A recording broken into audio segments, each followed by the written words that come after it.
ઉપલેટા તાલુકાની તમામ ગૌશાળા દ્વારા ગાયોના નિભાવ ખર્ચમાં વધારો કરવા માંગ ઉઠાવી. સરકાર દ્વારા ગયા વર્ષે ગૌપોષણ યોજનાનો સમાવેશ કરી ગાયોના નિભાવ ખર્ચ માટે એક દિવસના ₹30 લેખે અપાતા હતા, તો હવે ₹100 લેખે સરકાર આપે તેવી માંગ ગૌભક્તોએ ઉઠાવી છે. ગૌમાતાઓ કતલખાને ના જાય અને તેને યોગ્ય રીતે ઉછેર કરવામાં આવે તે માટે સમગ્ર ગુજરાતમાં ઘણા ગૌભક્ત આજે ગૌમાતાની સેવા કરી રહ્યા છે.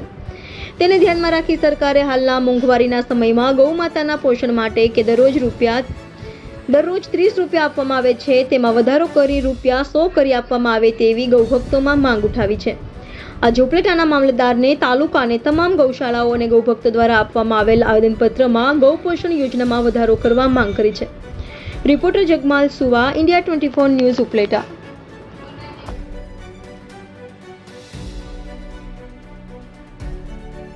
તમારું નામ ને વિગત.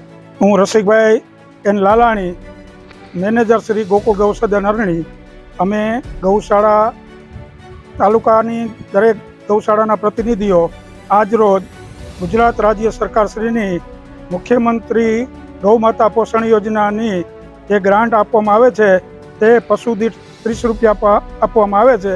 એમાં અમારે ₹30માંથી ₹100ની અમારી ડિમાન્ડ છે એ રજૂ કરવા માટે આજરોજ અમે મામલતદાર સાહેબને આવેદનપત્ર આપવા આવ્યા છીએ.